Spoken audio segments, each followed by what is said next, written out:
Salam dan bahagia Ibu dan Bapak Guru. Perkenalkan, nama saya Intan Pratiwardani. Saya adalah guru fisika di SMA Negeri 1 Banguntapan. Kali ini saya akan menampilkan sebuah praktik pembelajaran yang berjudul mengoptimalkan pembelajaran gerak parabola melalui diferensiasi, integrasi eksperimen pelontar sederhana, dan simulasi virtual. Selamat menyaksikan. Fisika adalah ilmu yang penting dan fundamental karena menjadi dasar bagi pemahaman tentang berbagai fenomena alam yang terjadi di sekitar kita. Namun, kondisi siswa dalam mengikuti pembelajaran fisika seringkali bervariasi. Terdapat siswa yang antusias dan tertarik karena melihat relevansi fisika dalam kehidupan sehari-hari. Namun banyak juga siswa yang menganggap fisika sulit karena terdapat konsep yang abstrak, juga rumus yang dianggap kompleks dan memerlukan keterampilan matematika yang baik, apalagi jika metode pengajaran yang digunakan kurang inovatif. Hal ini menyebabkan beberapa siswa kurang bersemangat atau pasif dalam mengikuti pembelajaran. Selain itu, keterbatasan media pembelajaran yang konkret dan interaktif dapat membuat pemahaman siswa terhadap konsep fisika menjadi kurang optimal. Untuk mengatasi hal ini, saya menerapkan pembelajaran berdiferensiasi dengan model problem based learning dan metode eksperimen yang menggabungkan percobaan langsung dan simulasi virtual. Guru melakukan asesmen diagnostik untuk memahami kemampuan awal dan kesiapan belajar siswa. Hasil asesmen diagnostik digunakan untuk melakukan diferensiasi proses. Guru membagi siswa menjadi dua kelompok besar, yaitu kelompok siap belajar tinggi, yaitu siswa dengan nilai yang sudah baik, dan kelompok kedua adalah kelompok siap berkembang, yaitu untuk siswa yang membutuhkan peningkatan. Siswa dengan kesiapan belajar tinggi dimotivasi untuk menjadi tutor bagi temannya yang masih membutuhkan peningkatan. Ada yang masih salah, nanti yang nilainya bagus dan nilainya tadi belum maksimal akan digabung, sehingga yang nilainya bagus harapannya bisa memberikan motivasi menjadi narasumber, menjadi tutor. Sebelum memulai eksperimen, siswa menonton video pemantik tentang penerapan gerak parabola dalam kehidupan sehari-hari. Kemudian, guru menyampaikan pertanyaan pemantik sebagai orientasi masalah yang akan dipecahkan melalui eksperimen dan diskusi. Guru juga menjelaskan tentang kegiatan apa saja yang akan dilakukan dalam pembelajaran. Guru mengarahkan siswa agar membagi peran setiap anggota kelompok, misalnya dapat menjadi ketua, narasumber, juru tulis, presentasi, atau yang lainnya. Ada 4 orang, satu kelompok, silakan dibagi. Misalnya tadi yang nilainya tinggi mau saya jadikan ketua, Bu, misalnya. Atau dia mau saya jadikan narasumber, Bu, kayak gitu. Kemudian yang lain bagaimana? Yang lain bisa menjadi misalnya yang presentasi. Jadi nggak semuanya diambil oleh perannya satu orang ya. Yang satu tadi sudah jadi narasumber. Dalam pembelajaran ini juga diterapkan diferensiasi produk. Setelah melakukan percobaan, siswa akan membuat laporan.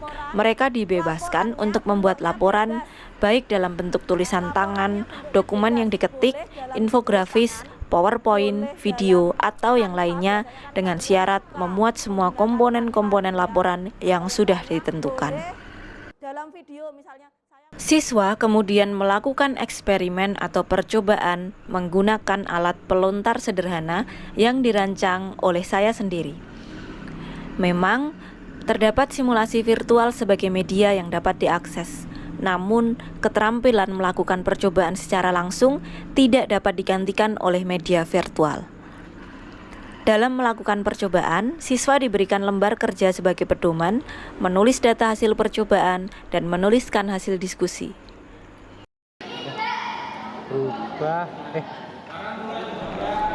Prinsip kerja dari alat sederhana berupa pelontar ini mirip dengan ketapel, yaitu dengan menarik karet dan melepaskannya sehingga peluru bisa melesat.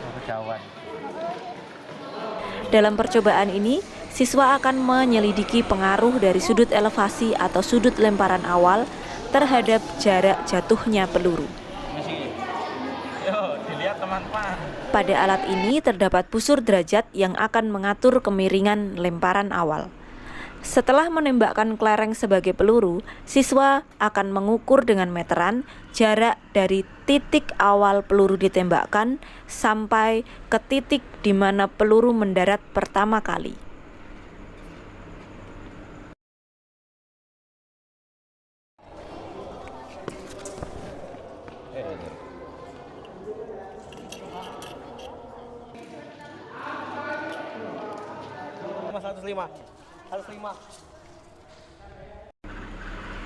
Dalam kegiatan percobaan dapat dilihat bahwa siswa aktif dan antusias. Mereka melatih keterampilan dalam bereksperimen, melakukan pengukuran, berdiskusi, berpikir kritis, dan berkolaborasi dengan teman sekelompoknya. Sebagai fasilitator, guru mendampingi siswa yang memerlukan bantuan, memastikan mereka memahami langkah-langkah percobaan, dan mencatat data dengan benar.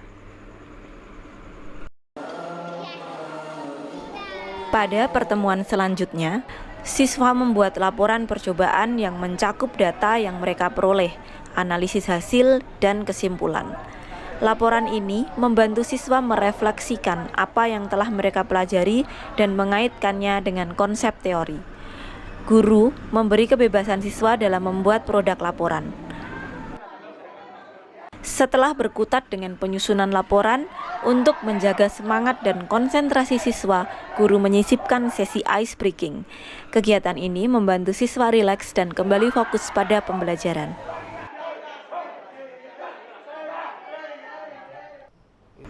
Siswa melakukan presentasi hasil percobaan mereka di depan kelas.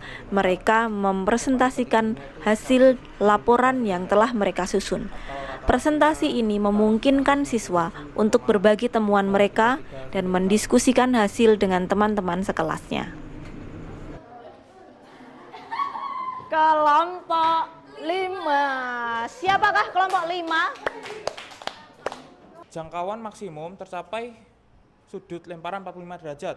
Praktikum ini memverifikasi hubungan jangkauan dengan kecepatan awal dan ketiga 22 cm dan rata-rata adalah 22,33 cm.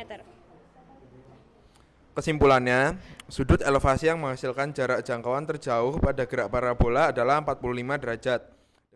Setelah presentasi, guru memberikan konfirmasi konsep untuk memastikan semua siswa memahami materi dengan konsep yang benar. Untuk memberikan konfirmasi konsep, guru menggunakan simulasi virtual dari PET Colorado. Setiap siswa bisa mencoba dengan gawenya masing-masing. Perwakilan siswa kemudian menyampaikan kesimpulan dari pembelajaran. Guru memberikan asesmen formatif untuk mengukur pemahaman siswa setelah pembelajaran. Asesmen ini untuk mengetahui sejauh mana siswa telah menguasai materi dan apa yang perlu diperbaiki. Guru meminta siswa untuk memberikan umpan balik tentang pembelajaran. Umpan balik ini sangat berharga untuk meningkatkan kualitas pembelajaran di masa depan. Hasil umpan balik yang diperoleh adalah sebagian besar siswa menjawab senang dan bersemangat dalam mengikuti pembelajaran. Kemudian, untuk bagian pembelajaran yang paling menarik adalah melakukan percobaan. Dengan strategi ini, saya berharap dapat membuat pembelajaran fisika menjadi lebih kontekstual dan berpusat pada siswa. Melalui penerapan problem-based learning, penggunaan alat praktikum sederhana, dan integrasi media pembelajaran virtual, siswa dapat lebih memahami konsep gerak parabola dengan cara yang menarik dan bermakna. Dengan pembelajaran berdiferensiasi, siswa lebih aktif terlibat dalam pembelajaran dan mendapatkan pendampingan sesuai dengan kebutuhan mereka.